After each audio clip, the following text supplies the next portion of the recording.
Kalau bicara mengenai pertandingan antara Garuda Muda Timnas U23 melawan Guinea, kita akan bahas bersama dengan pengamat sepak bola Yusuf Kurniawan. Selamat malam, Bung Yuke. Malam, Bung. Halo, malam-malam. Malam, Bung. Ini mudah-mudahan bukan suara-suara sedih karena kita tidak bisa masuk Olimpiade ya, Bung ya? Iya, saya kira apa yang sudah dipersiapkan memang kita harus akui tidak berjalan sebagaimana mestinya ya. Hmm. Tadi seperti tadi dikatakan oleh reporter Kompas TV, memang lebih banyak dramanya daripada atraksi di lapangan ya. Terutama dari kubu Guinea yang benar-benar memanfaatkan waktu yang ada untuk mereka membuang-buang percuma begitu ya. Sementara dari sisi kita sendiri memang sepertinya anti klimaks ya, anti klimaks kalau kita lihat para pemain tidak greget seperti ketika Piala Asia U23 kemarin ya, Mhm. determinasi, terus kemudian kengototan, intensitas gitu ya. Tadi mereka benar-benar berada di bawah bayang-bayang physical game yang diterapkan oleh Ginia ya. Karena Ginia ini sebenarnya nggak istimewa ya. Kalau kita lihat mereka kesulitan juga untuk bisa menembus pertahanan kita kecuali lewat titik putih. Mhm. Selebihnya mereka lebih banyak mengandalkan fisik, mengandalkan postur ya. Tidak ada permainan cantik gitu ya. Tidak ada permainan yang membahayakan sebenarnya kecuali aksi-aksi individu mereka aja. Kitanya yang memang tadi tidak kelihatan ya, tidak keluar ya performa. Karena beberapa pemain saya lihat memang di bawah permainan terbaiknya ya seperti Justin apa Ivar Jenner, kemudian juga Nathan Choaon ya walaupun belakangan Nathan sempat memberikan beberapa kali penyelamatan gitu tapi secara umum memang pemain-pemain diaspora kita ini tidak bermain optimal gitu ya, termasuk Menurut Anda tidak bermain baik. optimalnya ini karena memang terbawa dengan strategi mental yang digunakan oleh pemain Guinea, begitu kan karena mereka banyak main diving, tapi atau karena mereka sebenarnya memang sudah lelah dari segi fisik atau juga karena terakhir kebobolan 1-0 akhirnya menjadi tidak maksimal? Ya, saya kira kombinasi ya, kombinasi karena ini rangkaian yang cukup panjang dan melelahkan buat mereka ya, sejak persiapan menuju Piala Asia U23, di Piala Asia U23 sendiri yang penuh dengan permainan yang intens gitu ya, menguras tenaga, mental, psikis gitu ya. Sehingga klimaks mereka itu memang boleh dibilang sedang turun ya saat ini ya, karena kalau kita mau jujur, peak performance mereka ya kemarin lawan Korea ya, setelah itu mereka turun-turun. Nah, ini yang kelihatan tadi sehingga chemistry mereka tidak lagi bisa didukung oleh level fitness mereka gitu. Dan juga absennya beberapa pemain ini juga ikut Mempengaruhi mempengaruhi ya? irama ya karena tanpa Rizky Ridho, tanpa Justin Hubner tentu chemistry para pemain itu tidak sama ya seperti ketika mereka ada gitu. Memang kehadiran Dewangga gitu ya sedikit untuk bisa menutupi kekurangan di pertahanan, tapi tidak bisa secara penuh untuk membantu mempush up performa para pemain kita gitu. Mhm. Anda melihat bahwa tadi kesalahan yang dilakukan Lewitan ini cukup krusial karena berbuah gol tentu saja, tapi bagaimana sejauh mana mempengaruhi artinya permainan Garuda Muda sampai akhir? Sebenarnya ya memang itu tadi penaltinya ada sentuhan ya yang dilakukan oleh Witan ya.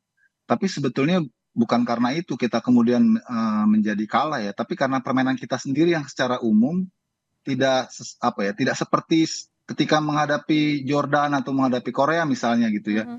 Bahkan mendekati melawan Irak pun juga enggak juga gitu ya. Memang kita ini seperti serba salah ya, karena passing-passing kita juga mudah diintercept. Kalau duel satu lawan satu kita selalu kalah. Jadi kita kecepatan untuk permainan passing game itu seperti yang sebelumnya kita lihat itu tadi nggak kelihatan gitu. Nggak Saya muncul nggak ya? tahu apa gitu ya, nggak muncul. Pasti faktornya banyak ya, persoalan dari lawan, tipikal lawan yang juga berbeda. Kemudian periodisasi mereka juga sudah dalam fase turun ya, sehingga tidak bisa optimal karena keletihan mental dan fisik juga ya. Kemudian absennya beberapa pemain bintang kita juga ikut mempengaruhi dinamisasi permainan itu sendiri gitu. Jadi Mhm. ini kombinasi lah menurut saya sih. Bagaimana dengan faktor wasit ini kalau di media sosial ramai kemudian ya netizen rame-rame merasa emosi, ikutan merasa apa yang dilakukan oleh Shin Taeyong juga nampaknya. Iya, memang kita tadi berharap ada beberapa decision gitu yang bisa di-call oleh VAR ya. Saya tidak tahu, tidak ada sama sekali review dari VAR ya, apakah VAR ini ada atau tidak. Tapi sebelumnya kan kita dengar tetap digunakan VAR ya, tapi tadi tidak pernah ada apa namanya review on field gitu ya. Jadi Ya, kita menduga-duga apakah ini ada atau enggak gitu. Termasuk yang penalti kedua yang diberikan kepada Ginian terhadap pelanggaran yang apa kemudian namanya dinyatakan Dewangga itu kan, gagal ya, batal gol yang ya. kemudian gagal itu kan sebenarnya kalau kita lihat itu Dewangga melakukan sliding mengenai bola dulu gitu ya. Mhm. Tapi itu tidak ada review on field gitu. Itu yang ya wajar sih kalau memacu memacu marah ya para warganet karena memang situasi kita saat itu sedang sedang butuh gol untuk menyamakan kedudukan gitu. Oke, sebenarnya kan dari awal ketika, kehilangan kesempatan pertama masuk ke final, kemudian juga akhirnya harus melawan Irak, sampai akhirnya berhadapan dengan Guinea, lawan dari Afrika, banyak yang mengatakan bahwa mental nampaknya memang akan diuji ketika bermain melawan Ya. tim dari Afrika, Guinea. Anda melihat bahwa ini memang akhirnya yang terjadi di lapangan? Iya, memang ada pengaruhnya ya. Secara mental para pemain memang tidak sama ya antusiasnya ataupun juga kepercayaan dirinya seperti sebelum-sebelumnya. Karena ini kan rangkaian tadi saya katakan panjang ya. Mereka juga ada fase menukik juga ya, karena peaknya sudah lewat sebetulnya. Kemudian yang kedua tadi, kita tuh nggak bisa bermain cepat ya, selalu salah intercept, salah passing, itu akhirnya membuat kepercayaan diri para pemain dan tim secara keseluruhan juga ikut turun gitu ya. Tadi berapa kali kan kita saksikan kita kalau duel satu lawan satu kalah terus gitu ya. Ya. Dan Ginianya ini pintar ya memainkan emosi kita gitu ya. Dia memperlambat tempo, terus ya drama-drama diving gitu ya. Itu yang membuat kita akhirnya hilang, irama kita hilang gitu.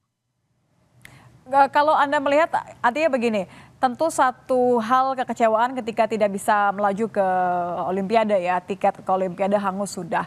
Tapi kan sebenarnya ada banyak berharap pengalaman yang bisa didapatkan. Jadi kalau kita runutkan dari pelajaran yang kita dapatkan dari mulai gagal melaju ke final, apa saja yang bisa jadi bekal nih? Karena kan bagaimanapun juga kan Garuda Muda ini tim yang memang tidak disangka-sangka bisa melaju sejauh ini. Ya, setuju ya, setuju ya. Kalau dibilang pelajaran, kita banyak banget dapat pelajaran. Kita sendiri juga mungkin tidak mengira ya sampai apa namanya melangkah sejauh ini kan. Bahkan mungkin STY pun juga apa ya ketika dia mencanangkan target lolos semifinal itu kan agak spekulasi juga karena kita nggak punya pengalaman sebelumnya kan. Tapi Ya, faktanya apalagi anak-anak ketika melawan bisa Korea gitu. ya. Iya, ternyata kita bisa gitu. Jadi semua kaget gitu loh. Makanya kita setelah itu sepertinya performa kita tuh sudah mentok ya saat menghadapi Korea itu ya. Karena kan nggak bisa dipaksa, mereka juga bukan robot ya. Jadi ada fase menurunnya. Jadi normal aja dan menurut saya sih kita tetap apresiasi ya, sangat luar biasa. Ya, Artinya kalau melampaui kita semua ekspektasi ya.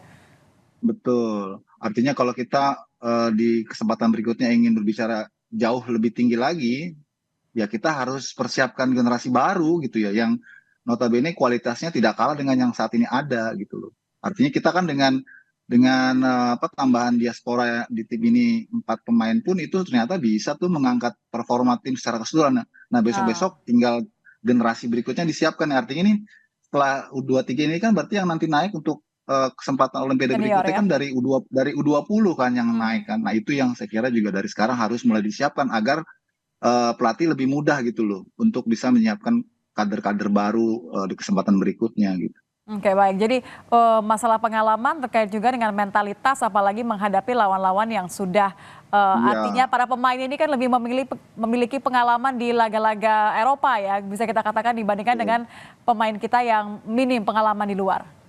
betul, betul. Dan saya kira ini kita masih punya harapan ke depan ya, terutama dari timnas U23 ini karena kan 13 pemain timnas U23 ini sekarang itu kan punya pengalaman di timnas senior. Artinya untuk ke depan timnas senior kita nih tentu akan lebih baik, jauh lebih baik karena pengalaman yang sudah didapatkan oleh anak-anak U23 ini akan mereka bawa ke senior untuk bertanding di level-level yang lebih tinggi.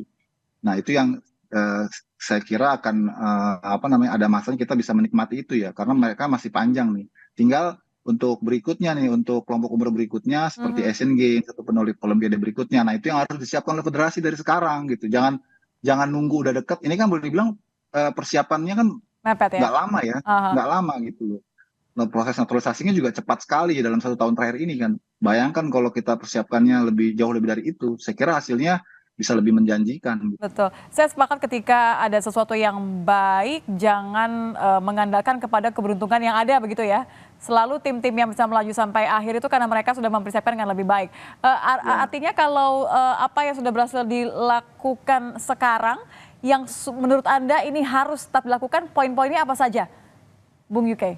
Ya, tentunya kita kembali ke pondasi ya. Kita nggak bisa selalu instan ya, dalam arti melakukan diaspora secara babi buta gitu ya, tanpa kita menyiapkan pondasi domestiknya. Karena kan main bola ini kan tim ya.